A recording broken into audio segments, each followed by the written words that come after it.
In the very heart of Transylvania, along the barren valley of the Arges River, perched precariously atop a jagged cliff like an eagle's nest, rose the ancient specter of Poenari Citadel. This was no mere castle. It was a monument to terror, a relic of a legendary, cruel, and bloody history. It was one of Vlad the Impaler's, also known as Vlad Dracula, most cherished and sinister residences. For years I had immersed myself in his tales, the suffering he inflicted on his people, and his gruesome methods of impalement, but no amount of research could have prepared me for the crushing atmosphere I felt as I ascended the 1,500 steep steps leading to the fortress, the bone-chilling wind, and the ineffable anguish etched into its very stones. I had arrived at this citadel with special permission, intent on dissecting Vlad the Impaler's psychology and the spiritual ramifications that fueled such barbarity. It was a gloomy autumn day in this remote corner of Transylvania. The sky was leaden, as cold and gray as the castle's ancient stones. My only companions were a powerful flashlight, a sensitive thermal camera, and a voice recorder capable of capturing the faintest whisper. Each step I took up the winding stairs brought me closer to the castle's horrific past. The air was heavy with the scent of decaying leaves and damp earth, but beneath it, a deeper, metallic tang lingered, the unmistakable smell of blood. Upon reaching the summit, the remnants of the citadel greeted me. Dilapidated, yet still formidable towers, cracked walls, and desolate courtyards, this was once a place where the Impaler strung up his enemies and orchestrated his gruesome torture sessions. My first step onto the grounds felt oddly squishy underfoot. Looking down, I saw a small, desiccated mouse skeleton in the dirt, twisted as if in a final, agonizing contortion. Was this merely a coincidence or the first warning from this cursed ground? I moved into the main courtyard of the castle. The wind howled through the stone walls, carrying what sounded like the screams of the past. My thermal camera suddenly pinpointed a distinct cold spot hovering in the middle of the courtyard. Even the surrounding air had dropped several degrees below normal. As I walked towards it, I felt an icy shock in the air, as if an invisible barrier stood before me. At that precise moment, my voice recorder picked up a deep, agonizing groan. It was a sound of prolonged suffering, muffled and unending. Vlad the Impaler was known to impale his enemies in this very courtyard. Could this moan belong to one of those unfortunate victims, their spirit still agonizingly suspended? I headed for the narrow stone staircase leading down into the castle's dungeons. The deeper I went, the darker and colder the stairs became. The dungeons were where Vlad the Impaler enacted his most cruel tortures, where prisoners were left to rot in inhumane conditions. I pushed open the rusted iron door of a cell. Inside, it was pitch black. Even my powerful flashlight struggled to illuminate the abyssal void. The air was thick with the stench of mold, rust, and an indescribable anguish, almost a faint smell of burning flesh that caught in my throat with every breath. The floor was caked with centuries of grime and dried bloodstains. As I stepped into the cell, a sharp metallic grinding sound suddenly echoed in the air, followed by a piercing shriek. Was this the sound of torture implements? Vlad was rumored to favor devices like the Iron Maiden and instruments for flaying human skin. The sound ceased, but for a moment, my flashlight's beam revealed deep, fresh-looking claw marks on the cell wall, clearly made by human hands. The marks looked as if someone had frantically clawed at the wall in desperation, making their last desperate attempts to escape. Were these the final moments of a prisoner who perished in the castle's brutal torture chambers? I ventured even deeper into the oldest and least known parts of the citadel. This area was said to have been a refuge for ancient Romanian kings, and perhaps even a site for pagan rituals. The air was so heavy it felt suffocating, as if all the oxygen had been drawn out. Here fragments of human skeletons protruded from the soil in places along the walls. In one corner, a faint figure carved into the ground caught my eye, a headless man with a cross carved above where his head should be. Was this a macabre reference to Vlad the Impaler's enemies, or the last remembrance of a priest murdered here? Suddenly, from the profound darkness, a child's cry echoed. The sound was interspersed with sobs, then transformed into a muffled whimper. Vlad the Impaler, in his sadistic tendencies, was known to punish the families of criminals, even taking and executing children.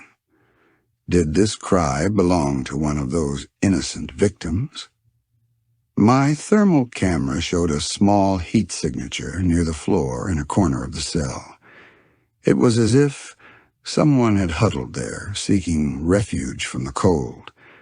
As I reached out my hand, the heat rapidly dispersed, replaced by an icy void.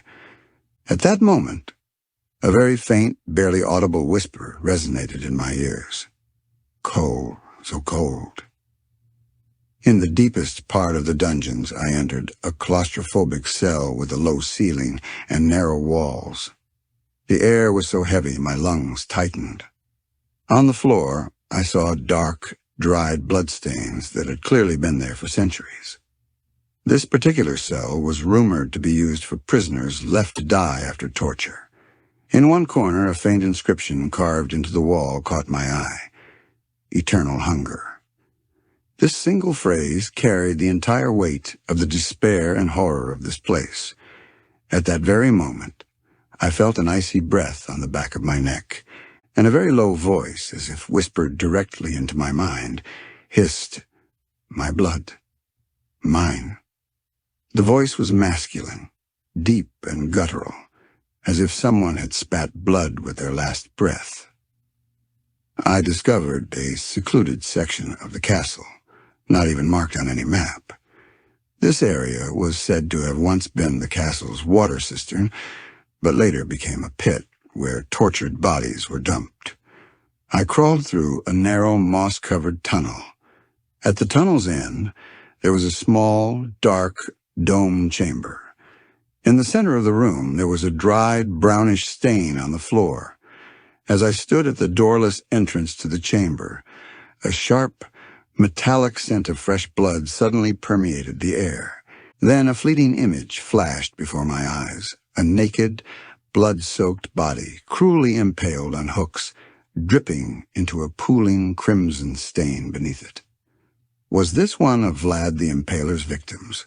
A horrific scene from what were known as Vlad's feasts, where he would dine while his enemies writhed in agony. The image vanished, but my voice recorder picked up a muffled retching sound followed by a gurgling moan. I ascended the highest tower of the castle. From here, the entire valley stretched out below, a panoramic view. The tower swayed slightly in the wind. This was where Vlad observed the approach of his enemies and watched the executions of his people.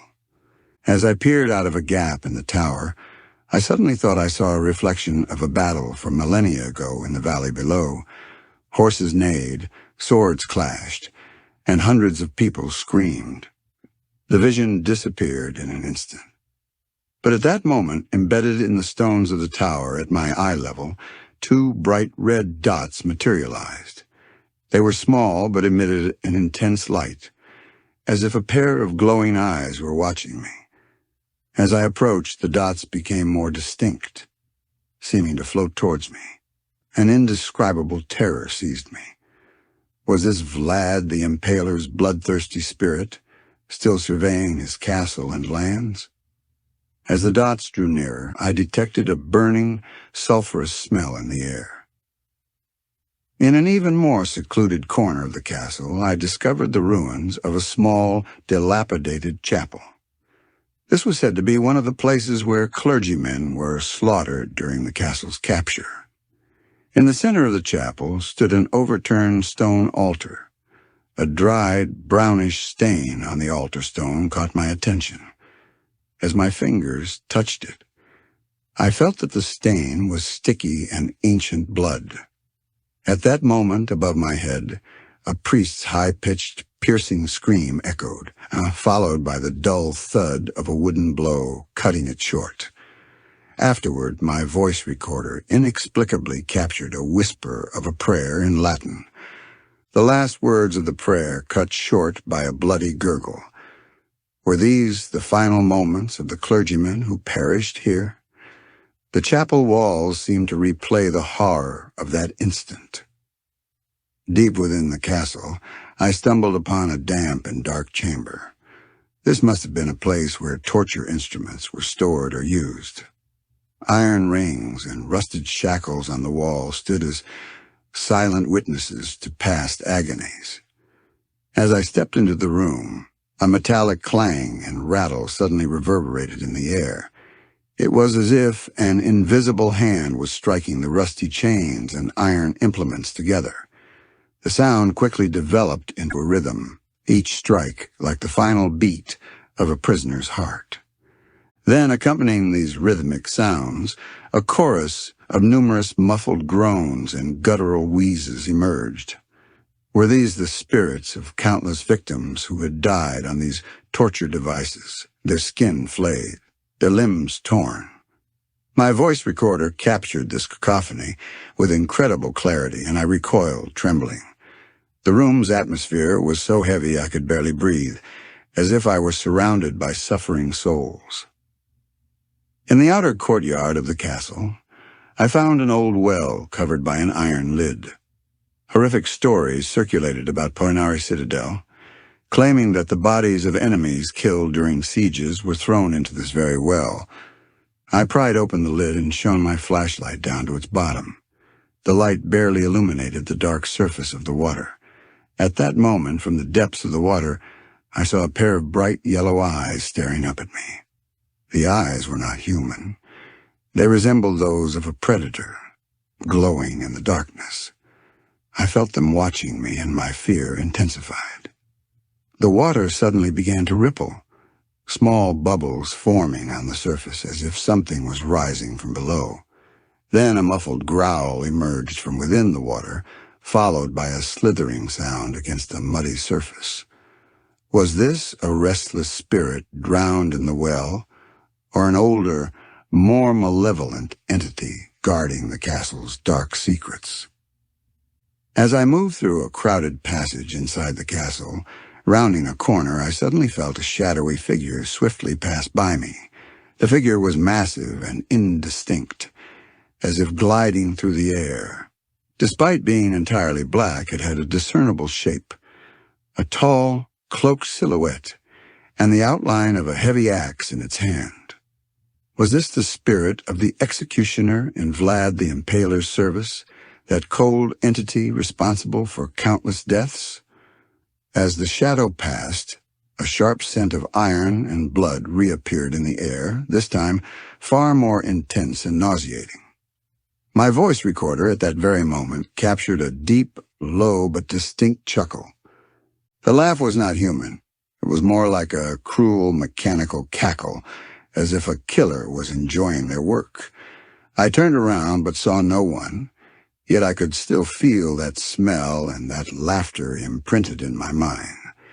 The executioner's shadow continued to watch me. After all these horrifying experiences, an indescribable weight lingered on me as I left the castle. Even the somber Transylvanian air felt refreshing. The stones of Poenari Citadel had absorbed centuries of pain, horror, and loss, and it felt as if this dark energy still circulated within its walls, as alive as any breathing thing. The whispers I heard, the cold I felt, the odors I perceived, the fleeting visions, the dragging chains, the eyes in the well, and the executioner's laughter were all seared into my mind. The shadow of Vlad the Impaler no longer just haunted the castle. It now stalked within my own mind. Poenari Citadel was no longer just a historical monument to me. It was a place where the tormented souls of the past still whispered, a place forever cursed. And I, through the horrifying experiences I endured in those dark corridors, had become a part of that cursed history.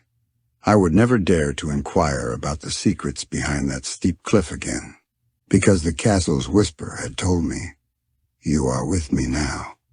My blood is in your veins. Forever. You will never leave."